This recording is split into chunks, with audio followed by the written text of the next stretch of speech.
Well, there you go. Caitlin Clark gets a win in the WNBA.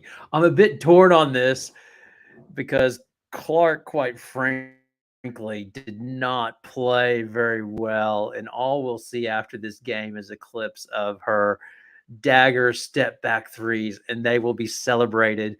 But as an analytical guy, it drives me crazy because those were terrible shots. But the other part is that's what the fans came to see, and she delivered on a big playground in LA. So is it good that Clark takes the step back three to win the game? I mean, that's what everybody wants. But my basketball mind is like, what are you doing? Get the ball to the basket, run pick and roll, do something. The step back three hasn't worked for you all game, and now you're going to do it. But then the basketball fan of me, I'm of two personalities, going, "Oh my god, that's wonderful to see. That's great theater." She's talking to the crowd, but again, my basketball analytical mind is like, man, come on. You got to get a better shot than that to finish off the game. I'm sure Christy Sides is going crazy as well. Just like, oh, how am I going to control this? And it is going to be interesting.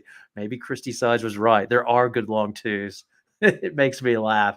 But no, it's a good game tonight between the Sparks and the Fever. Basically, the Sparks can go cold, and that's what happened in the third quarter. What did they go for in the third quarter? They went for 11 in the third quarter that let the Sparks back into it.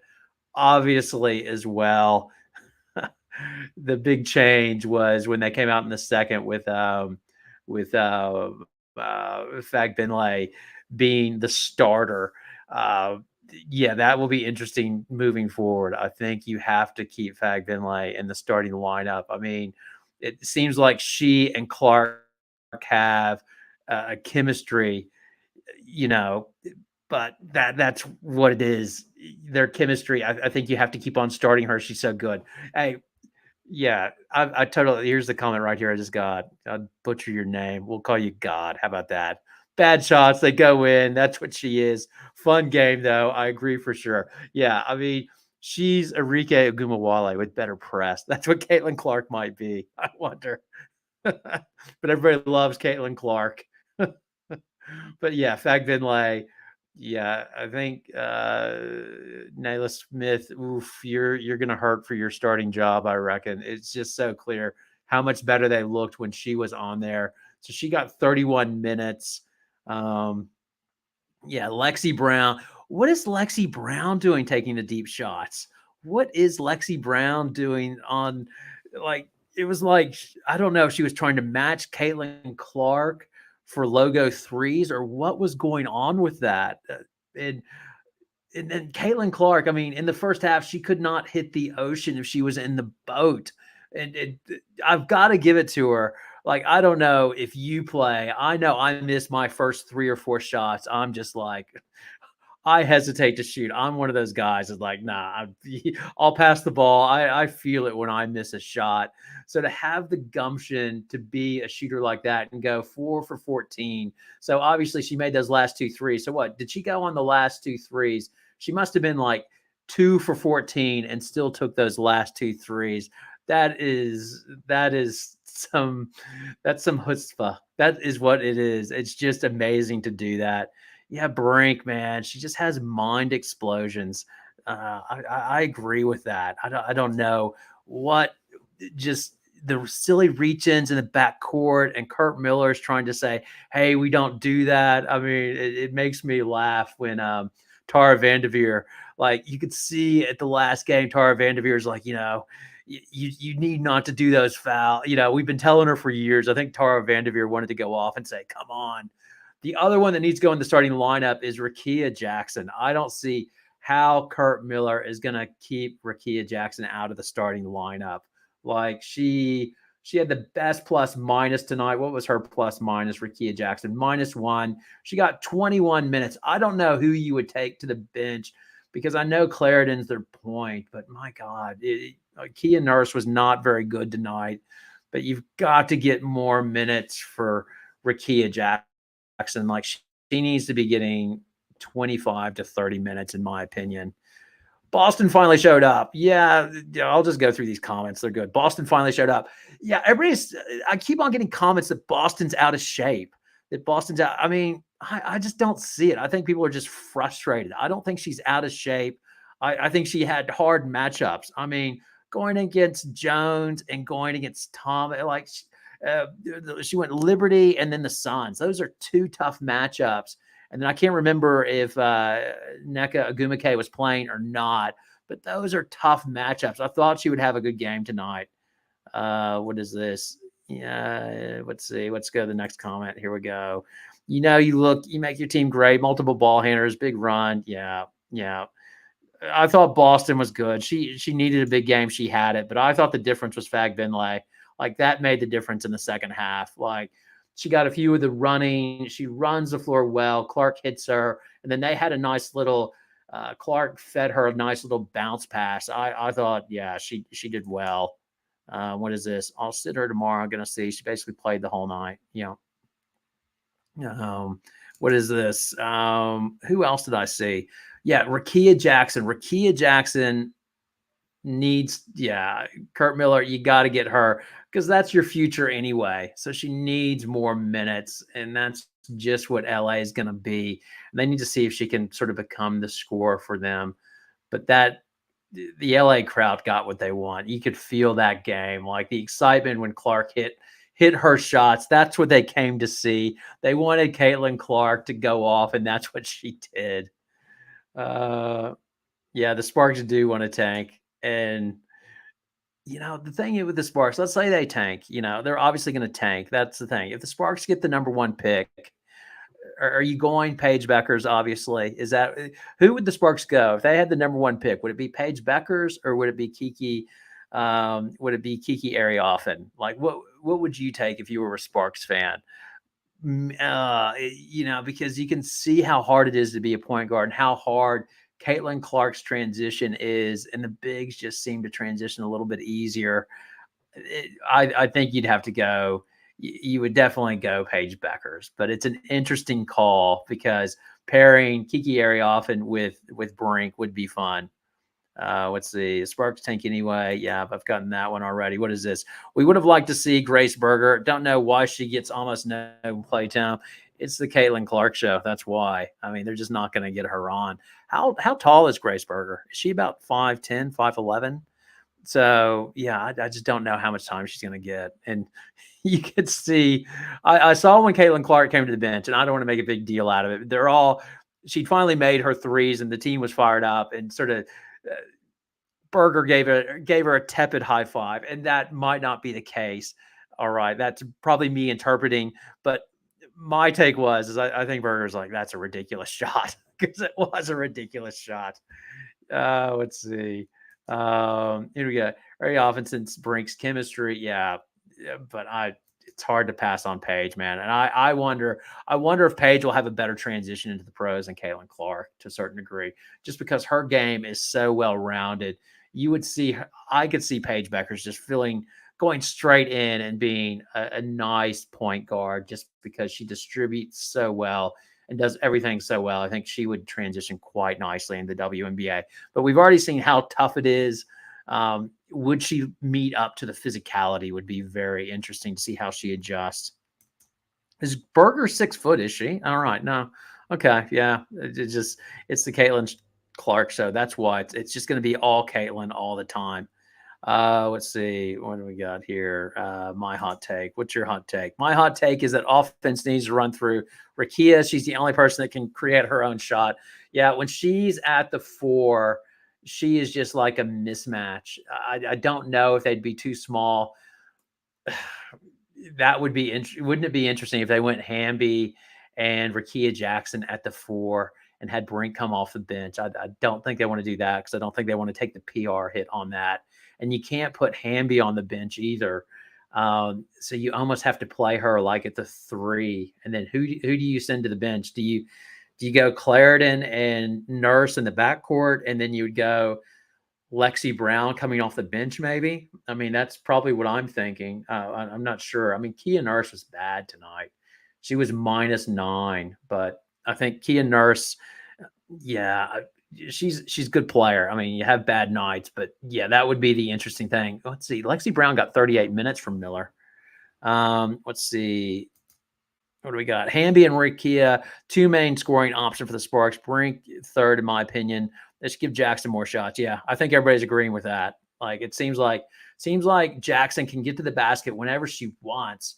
Her shot looks good. She has a nice little turnaround as well. So she's yeah. I've got no doubt she'll start getting more time because that's what it's all about. It's about getting her going, basically, and developing her for next year. I think they should put Liège on the bench as the sixth woman.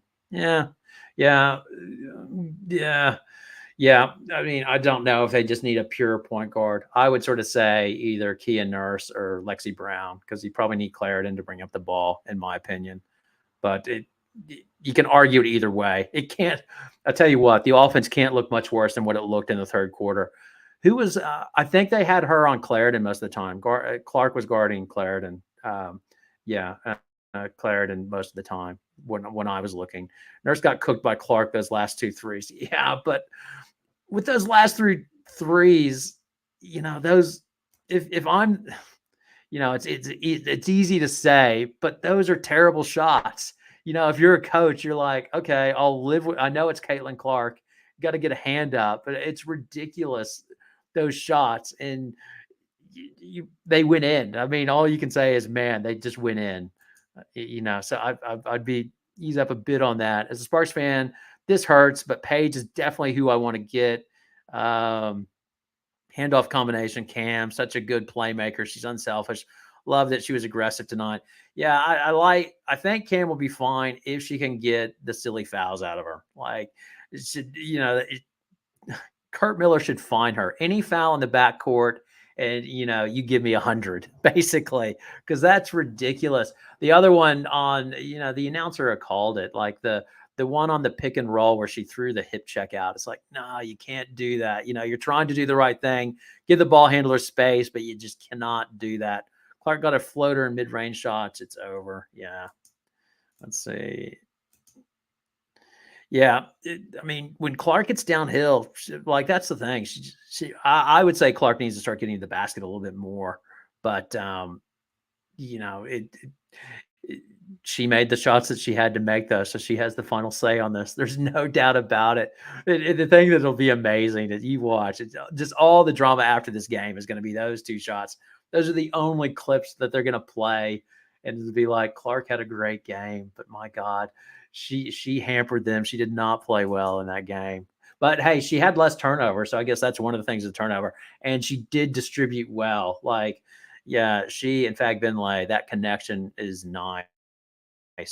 Teams basically give her the lane because they're so scared of her jump shot. Basically, yeah, I think she should be getting downhill more into the basket. Rikia was locking up Mitchell. Yeah, she did. Mitchell sort of started getting going. Like it felt like she got going in the fourth quarter, and that's what made the difference. It was like I was like, my God, this game is for the taking, for the Fever, and nobody could hit a damn shot. That's what I was seeing. I was like, nobody can hit a shot. Clark can't hit anything, and Mitchell can't hit a damn thing either. They're gonna really be frustrated if they don't get this. And then Mitchell got going. I think there was one where they got like she missed the first three, and then they got the rebound and popped it. And you're like, yeah, she's gonna make that one, and it was money. It felt like it was done after that to me. Cam watches too much Warriors defense. Let's see. What is that? What is that? Screens. Right. I can't wait to watch to see if, because it doesn't feel like to me. I don't know.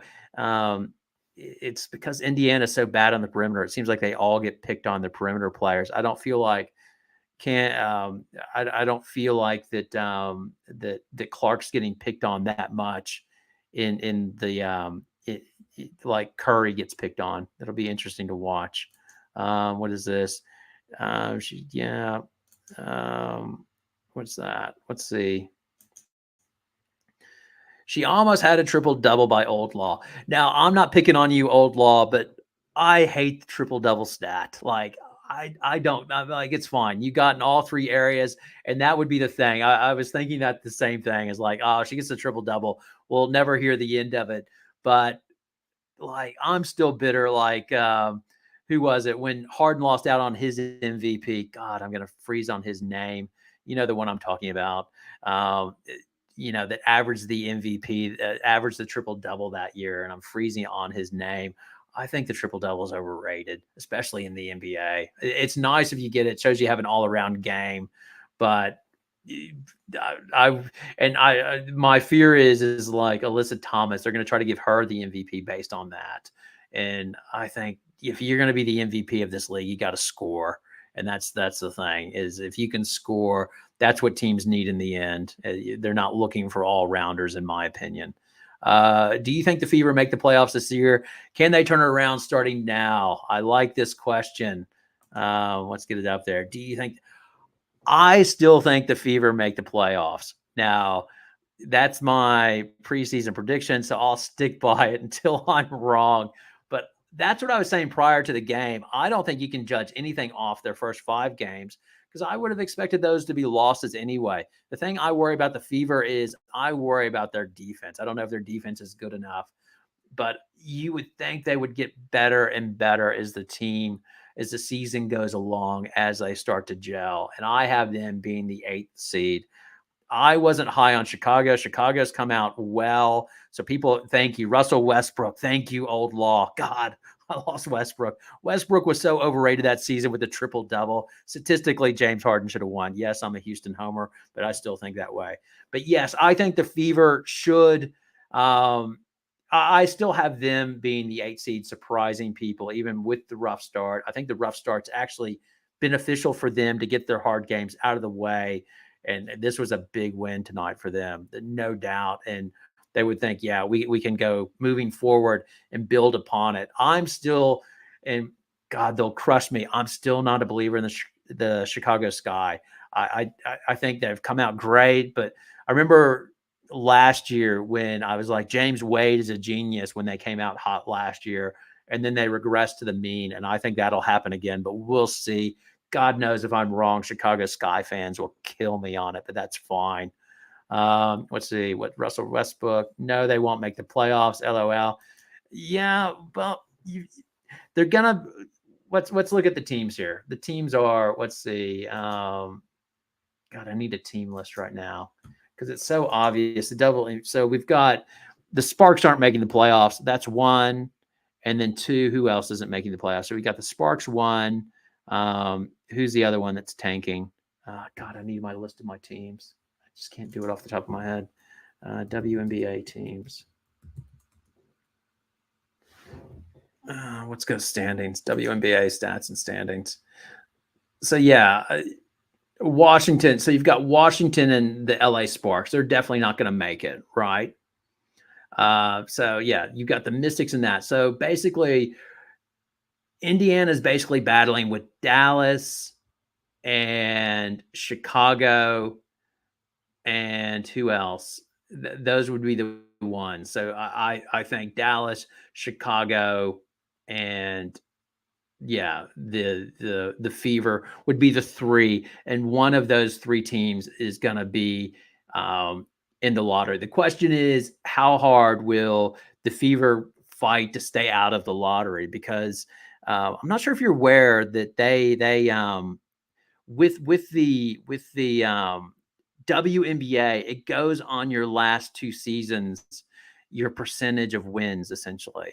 So even if, like, let's say the Indiana Fever were, let's say they finished 9th, it's the combined record from last year and this year. They might have a higher percentage of like finishing 3rd in the lottery versus Washington, who made the playoffs last year, or well, presumably the Sparks would have the highest odds for the number 1 draft pick. So yeah, it'd be interesting, but I still think they have a chance because it's really like a 3-team race, if you like, and it depends on who you like. I know people are high in Chicago. Maybe I'm just a Chicago hater. I'm not sure why.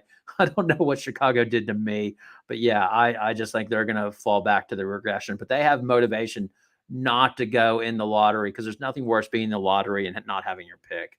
For sure. Let's see. What do we got? I want to see how Cardoso does when she plays a real big Yeah, me too. I want to see Cardoso. I want to see Cardoso go against Jones.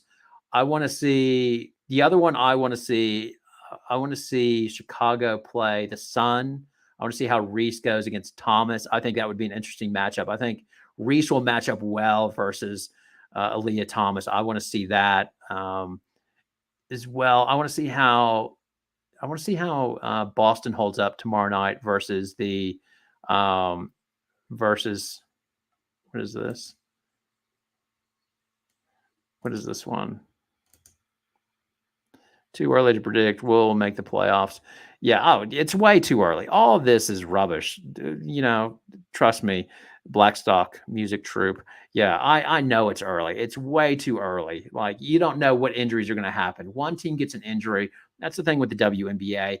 They're all very dependent on who's going to be healthy. If let's say, and I'm not wishing this, don't go on me. Hey, you're wishing for an injury, but let's say Ariki Agumawale gets injured and she's out for a month or two. Dallas is done. They're cooked, basically.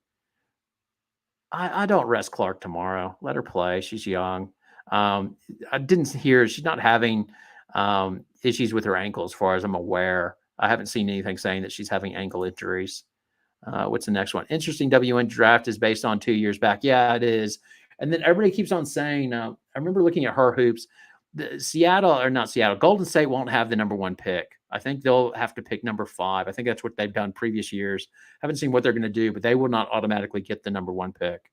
They definitely won't get the number one, or they won't get the number one pick if they're doing it how they've done it on previous years. Yeah, because they played 4 games. Yeah, maybe. I don't know. I think that's just the way it is. Um, yeah, I, if her ankle's not blowing up, I think they'll let her play. I mean, in a lot of ways, like how many times this is the only time Clark's going to be out to LA. Like she only plays LA. Is it the same thing for the Aces? Does she only go to Vegas once? And if that's the case, then you sort of have a bit of the Michael Jordan type thing. I mean, people are buying tickets to watch Caitlin Clark. It's the show coming to town. So the level of disappointment, I mean, can you imagine? It's like when they do the NBA games and the star's not playing and they put up the little sign, my son came to watch LeBron play and he's being held out. So you just get all of that. So I think they might lower her minutes, but I do think she will play. Um, what's this? Cardoso. Cardoso needs more post moves. She's going to struggle. I don't know with her size. I just want to see it. I want to see what it looks like because she has overwhelming size. I want to see her and Tierra McCowan go at it at Dallas. That would be interesting. That would just be big on big, and I want to see how they go. Elisa Thomas is fierce. Yeah, I said it before. I don't know if you watched the pregame Pam and Eggs, but I think when I think of Alyssa Thomas, I think old man dad strength, basically. Yeah, you play with your dad and he posts you up and you think you can hang in there and they just bump you into the back stand and just do an easy layup on you. That's what she has. She has an old man game, which is good. And she's cranky and I love it. The son remind me of the nobody's gonna know this one, but you remember the old Washington Bullets with it was like Jeff Ruland and I think Moses Malone were on that team. They would walk up the ball and just slow pace it and would just grind you to death. And that's what I think of when I think of the Sun. They just grind the heck out of you. That's what they do. It's not pretty, but my God, is it effective? It's for fun prediction. It is, but people take my predictions so seriously. It's unbelievable. Like I really bent Chicago fans out of shape. But I guess, and as well, I haven't heard too much from Mercury fan because I think I called them a tire fire. They were going to be a tire fire, and they look good. Like they're the funnest team to watch right now. So I have no doubt they'll come at me, which they should. That's fine. It's all good. Somebody calls out your team. Yeah, yell at me. That's fun. Let Clark play tomorrow. Yes, I would say she has to play because she's the show. They might limit her minutes, but she has to play. But man, it is a hard grind for these rookies because to come straight off the college season, straight into 40 games in the WNBA, that is cruel, man. Like that if there are a run of injuries on the rookies, it's going to be talked about. People are going to say, what are we doing? Hopefully there's not. I'm not wishing for injuries, but that is a lot of, I mean, that's basically an NBA season. You've got, they've played, what do they play? About 35 in college, and then you have 40 in the WNBA. And then, that's an NBA season. What do they play in the NBA? 82 games. So, yeah. Yeah, the Mercury surprised me. I thought the Mercury would be an utter tire fire, and they are fun to watch. I love watching. And girl dad Nate Tibbetts, he looks like a good coach. It looks like they know what they're doing, and I tease the hell out of them in my video just because that's what I do. And I was like, the girl dad, can he coach? And yes, he can, it appears. Like, he hasn't missed a beat with losing, Griner being on. He's just played the small ball. He rotates them well. I think getting Rebecca Allen was a stroke of genius because they're so big. Copper is just a menace. She's probably the best two-way player in the league. She can get to the basket. Her mid-range is exceptional. She can shoot for three. They look good if they can stay healthy. They've already lost Griner. I don't know when she's going to be back. So I'm curious to see when she will be back. But that's the thing. Can you keep Taurasi healthy? Because Taurasi looks good. Taurasi has looked good. She fits in. They're moving the ball. And the team just looks happy. Like Natasha Cloud as well is a perfect fit with that team. I think that team is like one of the funner teams to watch right now, just because they move the ball and they're just great to watch, in my opinion. It'll be good for the Fever. Let's see. What do we got here? Just going through these comments. It'll be good for the Fever. Yeah. What is this? Yeah, you're right. Laughing my ass off. What was I right about, Old Law? I don't know what I was right about, but anyway, I'll take it. I don't get told I'm right very often. I usually get told what an idiot I am and how my predictions are wrong, which sometimes they are. Yes, Nika Mule did make the Seattle Storm. There'll be something else in the works to cry about. Yes, absolutely. If somebody's not complaining, everybody's always complaining. Let's see. What is this? I watch you for the college basketball. I wonder why your favorite WNBA team and favorite WNBA player playing presently. Well, I'm from Houston originally, so I should be a Comets fan. Once they killed the Comets, I just like I just like watching the different teams. It's easier that way. It's so funny because everybody says I'm biased when I'm watching, and I'm not biased. I just want a good story. So that's all I really want. So right now, my favorite team is Phoenix, even though I killed them in my preseason video. But I think they're going to be fun to watch. I like watching Dallas a bit as well. Just curious about them because I like going after Greg Bibb because I think I have a dual relationship with him. He always acquires draft assets, but then he always seems to blow it, and he always seems to take it out on the coach. So I was just curious. Always have an idea on Greg Bibb a little bit. I have my eye on him.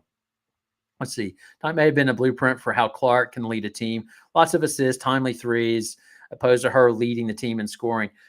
I mean, she would have led the team in scoring if she could have hit a shot. Like, she took a lot of shots. What did she take? Let's see. She took Clark. How many shots did Clark take?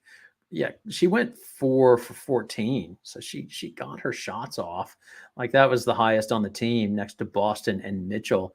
I think one of the things is I think it's pretty clear that she has a nice little connection with Fag Binlay, and I think Fag Binlay will be in the starting lineup. We take your predictions seriously because you speak with conviction. Is that right? I like this. We take your I think I usually outlay an argument. That's what I try to do and say, this is why I believe this, because this, and this.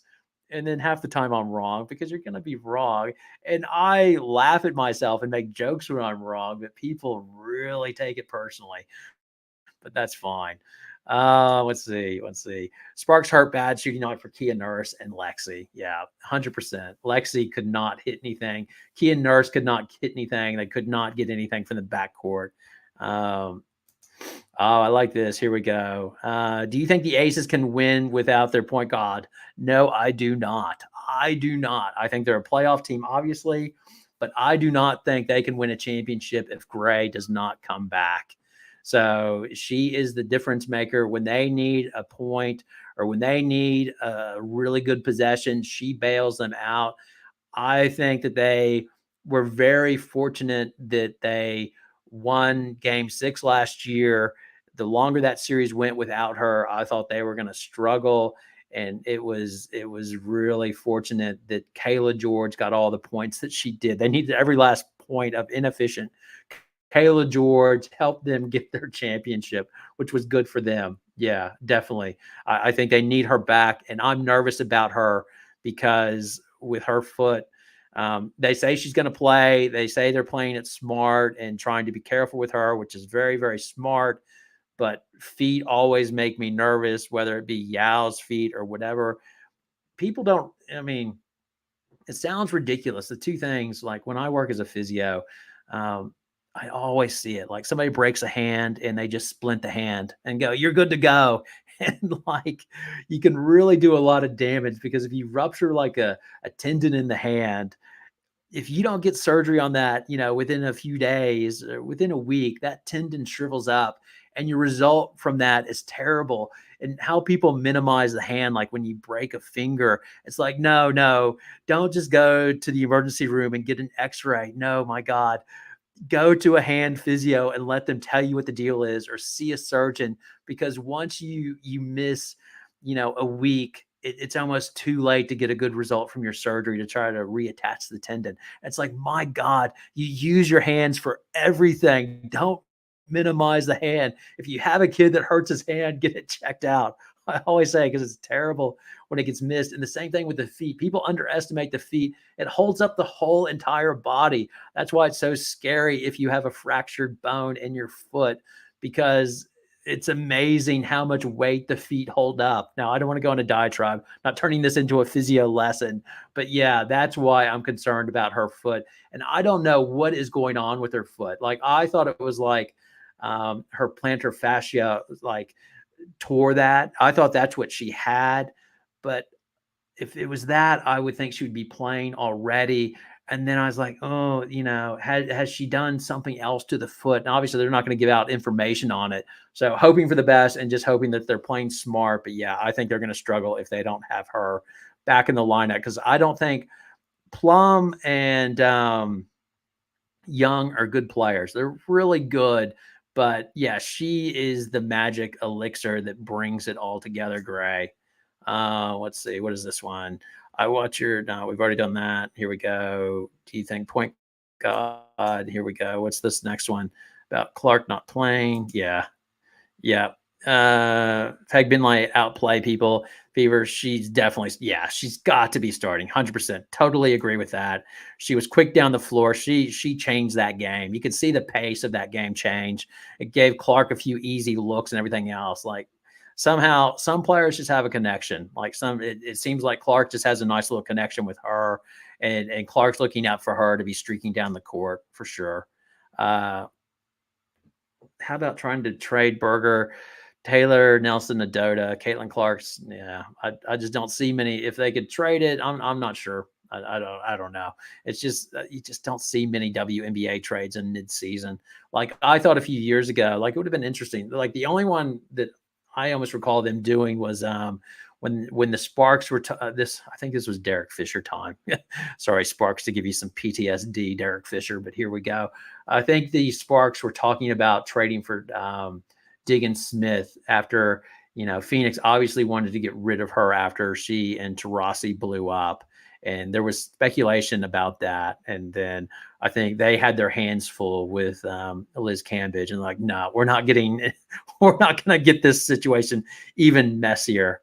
So let's see, what am I not a believer in? So you're not a believer in a three-peat. Wouldn't it be a four-peat? Haven't they gotten three? Am I wrong on this? How many have they gotten? Am I totally wrong? I thought they were going for the four-peat. How many? No, the Sparks gotten two. The Sparks have gotten two, haven't they? All right. Yeah. Yeah. I'm not. I'm a believer if they're healthy. If they're healthy, if Gray plays, then I'm a believer. If they're doing the spur thing, which Becky Hammond probably is, then yeah, they could win it. I could see Gray coming back after the Olympics, being super healthy and going on a run, and then being that team. Because honestly, I don't think that on paper and so far, I think the Liberty and the Aces are the two best teams in my opinion. I still look at it. I'd say those are the two you expect in the final, and I don't see what the Liberty have done to be able to match up with him in the backcourt, because they couldn't match up with him last year in the backcourt, and if Gray's there with they couldn't stop they just couldn't stop their backcourt. They just got crushed. There was a stat at one point on what the point differential was between the Liberty backcourt and the Aces backcourt, and they just got crushed.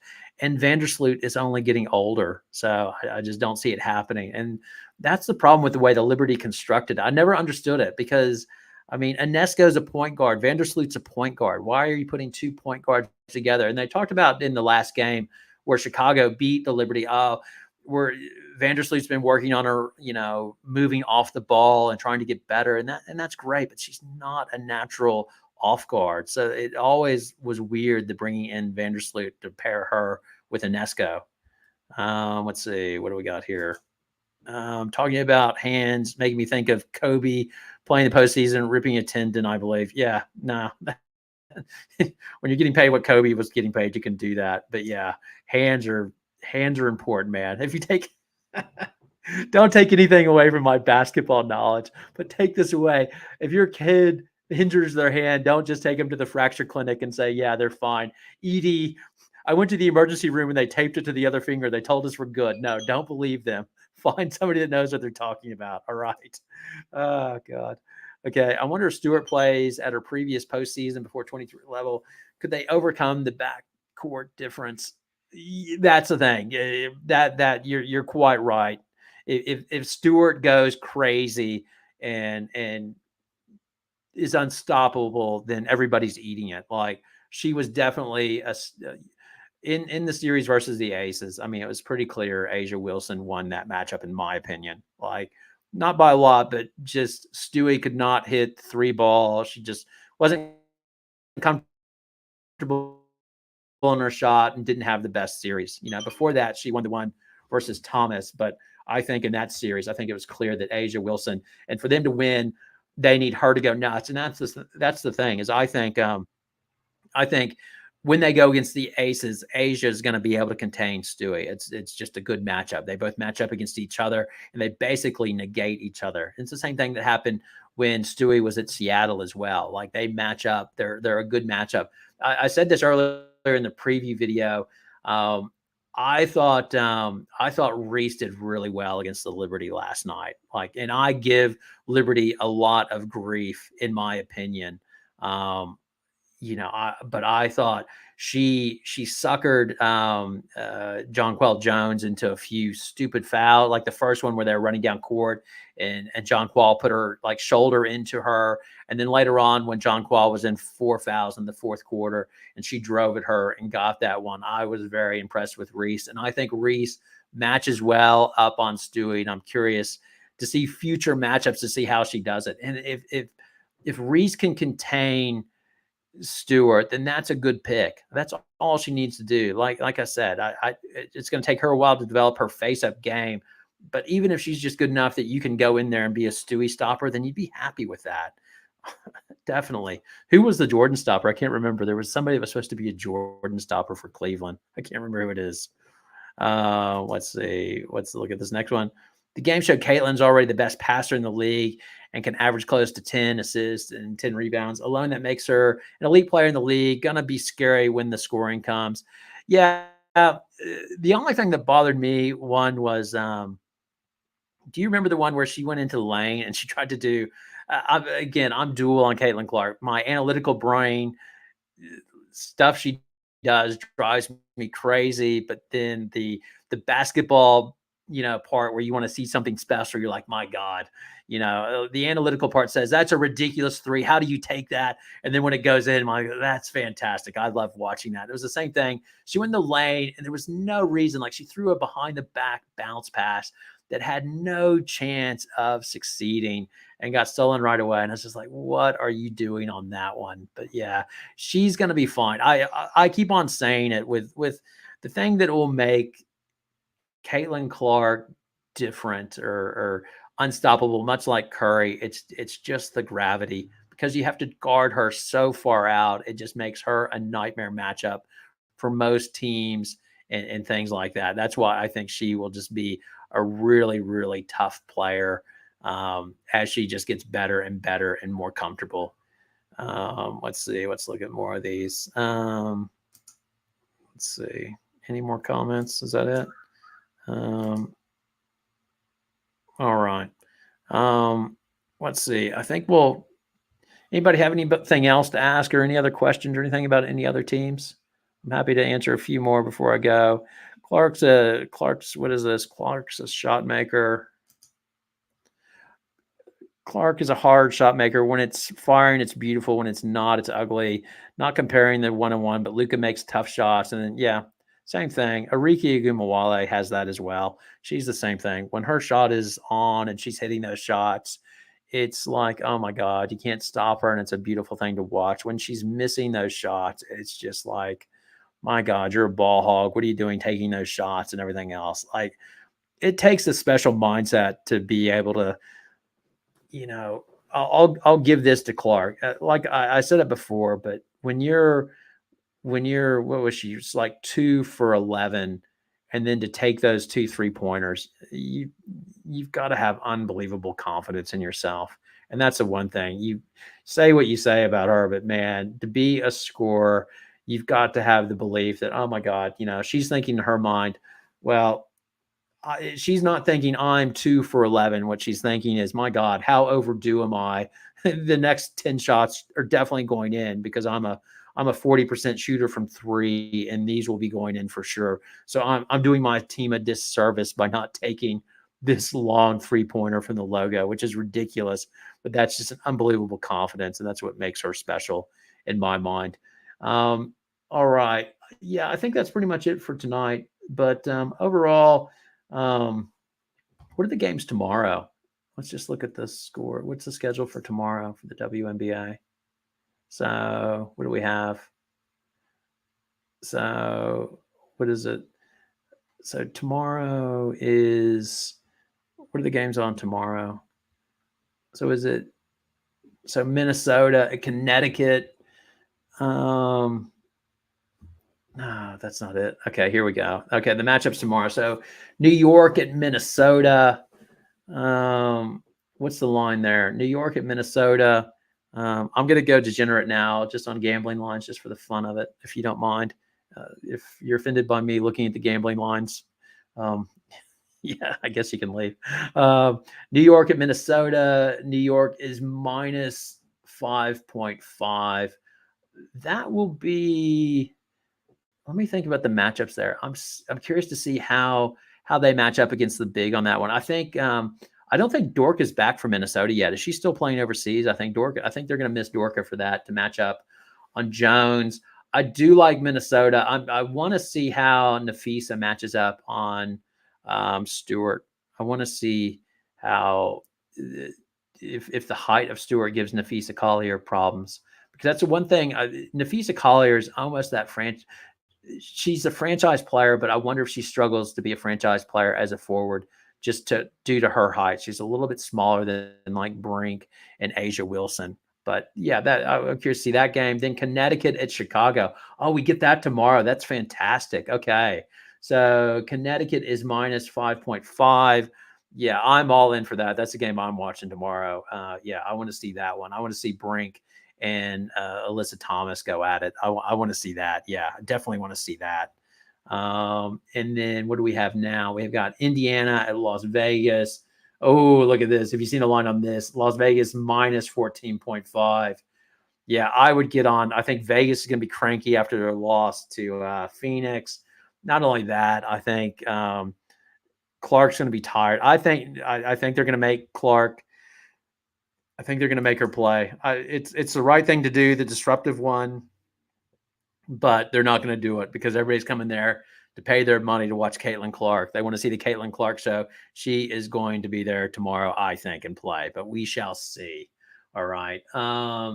Yeah, so I would get on Vegas on that one. I think Vegas might blow them out. Washington at Seattle. Oh, man. Will we get backup point guard action there?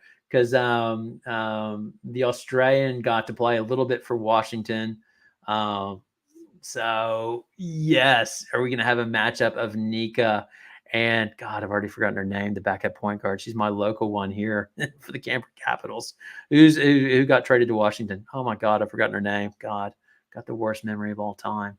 Who is it? Who's the backup point guard? The backup Seattle point guards. You may know. Who is it? I can't look it up right now. But yeah, I want to see some backup point guard action there. No, not Van Loo. I'm talking about the one that got traded from Seattle, the Australian that I should know. You remember the video I did that said there's no way Nika's making the team because the Australian's going to make the team because of salary cap issues, and how I was totally wrong, and I still get comments to this day on it. That one. Melbourne. Yes, thank you. Thank you. Melbourne. Thank you. Yes. Yes, that's what I'm looking for. I'll probably do a whole video on backup versus backup point guard. Just so I can eat it on that. So yeah, Seattle will win that probably. And yeah, Washington, they're just good enough to lose, aren't they? Poor Washington. They're minus 8.5. And then the final game is Dallas at Phoenix. And Phoenix is minus 3.5. Yeah, I like Phoenix in that one. Do y'all like Phoenix? I think of all those games, I think I like Phoenix the best. I think Phoenix is going to get after Dallas, in my opinion. Yeah, I think they'll get after Dallas. So yeah, I'd have, if I'm looking for an upset special, I'm looking for Minnesota over New York. If that was my upset special, well, the other one, I think Chicago, like this is why the WNBA is good this year. Like I think Chicago will give the Sun a game. I think the Sun like a rock fight and Chicago likes a rock fight. So, hey, let's get out our rocks and play. And we'll see if we break the backboard throwing rocks at the backboard. That's what I see that game being. That'll be great. Yeah, but the other one, yeah, Washington will hold it tight, but will do just enough to lose, in my opinion. I think that's what they are. They're the team that stays in close. They play solid, and then when the team's like, yeah, we're ready to put you down, they just get locked down basically, and then they can't get out of it. So that's what I see for tomorrow night. So that's a good slate of games, I reckon. I think that'll be good. So let's see. Um, oh my God, New York, Minnesota is at 3 a.m. What time's that game local time in Minnesota? Does anybody know? I'm not getting up at 3 a.m. I like the WNBA, but no, sleep means too much to me. 3 a.m. My God. So that must be like a 10 o'clock game. Is that like a 10 o'clock game or something? My God. Yeah, Dallas is down their two starters. Let's see. Dallas. So Dallas, the one that hurts Dallas is that they've lost Sabally. Yeah, they really Sabally. And then one thing is interesting about Dallas. Do you know why this disruptive one? When they started that game, the last game versus Atlanta, McCowan started the game on the bench. Do you know why she started the game on the bench? Does anybody know why she started the game on the bench? And they had Brown start the game. I didn't know if it was like some disciplinary action or something or what. Like she was on in the second rotation. They had her on, and then she played her usual minutes from after that. But it was just strange. I didn't see anything in the post game about it. Let's see. DT versus rookies. There we go. I love it. DT versus the rookies. So let's see, who are they playing again? Yeah, let's get JC Sheldon ISOing on DT. That sounds good to me. Hey, she can get some of that DT love. Hey, for some reason, I don't know if you've seen I did this video way back when. It still gets views of like Marina Mabrey being a pest, basically. I think I did the video. I think the title, the reason the video did so well, I made the video title. Is that the one where is Marina Mabrey the WNBA Pat Beverly? And all the comments were basically everybody hating Pat Beverly. But that one still does well. But there's one clip where like Mabrey and DT get into it, and Mabrey takes the ball away and like, you can't have it. And it was perfect. It was so perfect. Yeah, it's Natasha Howard. Yeah, the disruptive one. It's Natasha Howard that's out. And that's the thing. I said at the time, I still stand by this. I'm not sure what you think on this, but I think the player to take in that draft was Aaliyah Edwards. Do you agree with that or not? What's your take on that? If you If you had your time over, if you were the Dallas GM, I make you Greg Bibb. Who are you taking? You taking JC Sheldon, or are you taking Aaliyah Edwards? I put it to you, the disruptive one. I want your answer. You're on the clock now. And everybody else, who do you got? You got JC Sheldon or Aaliyah Edwards? Because I'm taking Edwards. Like, I think the draft had 6 players or 7 players. I think Sheldon will be okay over time. She's quick, but if anything's clear in this league, it's being a guard and coming into the WNBA is a tough gig. I'm sure you all read, if you're watching this, I'm sure you all read Her Hoops, and they did one on just the adjustment of the rookies. And it was a great article just talking about how usually the bigs do better than the smalls. And it's so true, because the adjustment for the bigs is easier because they're used to going against big players, because that's what they did in college. Reese has faced, she's gone against Cardoso and other big players, but JC Sheldon, very rare where she would be going against a Rakia Jackson, and everybody in the WNBA, basically the guards are usually big and strong. That's how you get to be a guard in the WNBA. So yeah, I mean, Sheldon, she's quick. She has a good shot, but it's just a massive adjustment to be a point guard in the WNBA. Yeah, I think everybody likes Edwards. It's probably, and if you're on this channel, you probably think I have a UConn bias, and that's why I like Edwards, which I really don't have a UConn bias, but hey, I'll take it. Yeah, but yeah, I would have taken, because the other thing is Howard's in her last year of her contract, so I think it would have been a perfect replacement. And then as well, Howard has potential to have, not Howard, sorry. Edwards has the potential to have an inside-outside game. Like, she's driving from that elbow. She's starting to take a few more shots from the outside. I mean, she's still raw, but it would have been a nice little mentor program for her to gradually take over Howard's minutes. And then you're set for next year. And then she would, in theory, I think you'd have a nice 1-2 punch with McCowan and Howard, because that's what I like. I like having a power forward that can shoot. If I have a center that can't shoot, then I want a power forward that can stretch the floor for sure, or vice versa. That's why I didn't understand, and Chicago fans kill me, but that's why I didn't understand the whole Cardoso and Angel Reese thing, which I've talked about ad nauseum. I agree with that, with disruptive one. Yeah, guards are like quarterbacks. So draft at your own peril. Who's going to make it? Who's not? And then normally the way to go is just to go overseas and get experience, and then come back a few years later. Like I thought Kennedy Carter still is not looking. She still can't shoot the 3 ball, but she's a stronger player than when she was at the Sparks, for sure. Like, I think the time overseas has helped her. She was taking it in the mid range the other night, and I thought she was one of the reasons why Chicago took them the other night. What is this? Speaking of Angel, her story this season, why interests me a lot. Yeah, I think she's just one of those players. She has that thing that people, polarized. She's got, it's almost like Deion Sanders. He was a cornerback. Nobody talked about cornerbacks, but he had that it factor and made himself known. The best thing she ever did was mock Caitlin Clark, America's white shooting guard. Once she did that, she was going to be a national, people were going to hate her or love her, and fine, and it's a great story. Like, honestly, and people, I do videos on her. I criticize that she can't shoot very well, but I love her game. That's the funny thing, is people think I don't like Angel Reese. I love Angel Reese's game, because what she does, she plays defense and she rebounds. Those are the 2 most unselfish things in basketball. And by all accounts, her team loves her.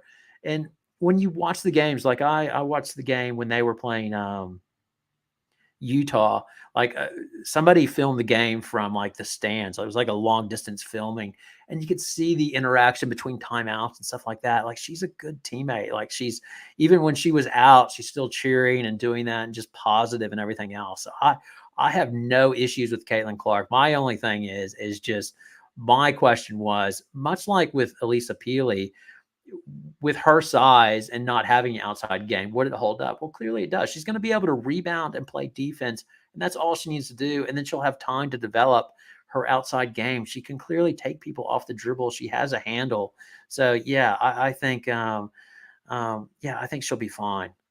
Yeah, I like Angel Reese. I think it was a good overall. I think it was a good pick by Chicago. I just don't think the combination of Cardoso and Reese was a great idea, in my opinion. A lot of people thought she would enter the draft. I wonder. Let's see. I wonder how she does. Yeah, I think yeah she's gonna go fine. She's already doing that. Um, I saw going overseas. Good for her. Yeah, go overseas. Make some money. Play basketball. You're getting paid. It's not the worst thing in the world to make the like the WNBA has the worst conditions out of all the leagues, pretty much. So it's not a bad thing to go over Europe, learn a different culture, play more basketball, and then have a go in a few years and see what your game looks like. So no, I don't have an issue with that, especially if if they're expanding. So when they expand, they're going to need more players. So yeah, go get your experience. What do you think Boston should go overseas to develop? Um, yeah, I think maybe next year. I think people keep on telling me that they think she's out of condition. I don't see that. I'm not sure if she's used to running it. Well, maybe. But I just think she went up against tough competition. I really do. It's that dual thing, but the playing the overseas and playing all year round, that does a lot of wear and tear on your body. Like there's something to be said just working on one aspect of your game and getting better that way. So I don't think there's in my opinion, there's not one secret way to go about it. I think there are a lot of different ways you can go about improving your game. So yeah, yeah, I don't think it would hurt her to go over, to play one of I guess it would be winter season in the U.S. Yeah, Rakia should start, definitely. Yeah, she's gonna eventually start. It's gonna happen. The question is who they're gonna move to the bench, and will that's my question because I assume they'll keep Clarendon um, on they'll keep Clarendon at point guard because I want her to handle the ball. So, is it going to be Lexi Brown going to the bench or will it be Kia Nurse? I suspect it might be Nurse, but who knows? That's Kurt Miller's problem. Depends on the rest of the season. Let's see. What are we doing here? Depends on the rest of the season for Boston. Was their first few games a slump or not? That's the question. Tough matchups. I keep on saying it, but Liberty are big inside, like Jonquel Jones and Stewie. Tough matchup. The Connecticut Sun, tough matchup as well with Brianna Jones. So yeah, no, I give it time. And then as well, she's trying to figure out where she fits in with Caitlin Clark and all of that. I saw them in the interview. They were good together. Like they're both, I think they'll work out well. They're not going to have ego problems or anything like that. I just think they just need time to figure it out. I think once they figure it out, it'll be great. I think they'll go fine. Um, let's see. Yeah, that's pretty much it. I think I don't have anything else. I think y'all have had enough of me for one night, but appreciate y'all coming on again. I'm just doing the streams right now just because I'm having some arm issues. I'm struggling to edit right now, so I thought I would try to go live streams and see if I can make this work and make it interesting. But as always, your feedback's welcome. If you enjoyed the live stream, then please give it a like. I guess it'll draw other people to the content. And yeah, thanks so much for coming to the channel tonight and watching. Have a good night of, well, I guess the basketball's up, but have a good day tomorrow. I might try to do a few live streams tomorrow. I got to take my kids to basketball tomorrow. So in between taking my kids to basketball, we will, yeah, do a live stream maybe. All right. So, oh, well, hold on. Before I go, Gary, what is this, Gary? Hold on. It's amazing how much better Hamby has gotten. She looks like a complete player. She does, Gary. That was one thing I said in the pregame. She does. And that trade, that's the one thing that hurts the Sparks. That was an awful trade for not the Sparks, but for the Aces. They missed Derica Hamby and how much better she got. She gave them a black eye with the whole cheating scandal. And as well, she's developed into a good player. And they got nothing out of Candace Parker. So the Aces were a big loser on that. And she would have loved going for 29 against them in the first game of the season. All right, that is it. I am out. See y'all. Have a great night. Good night.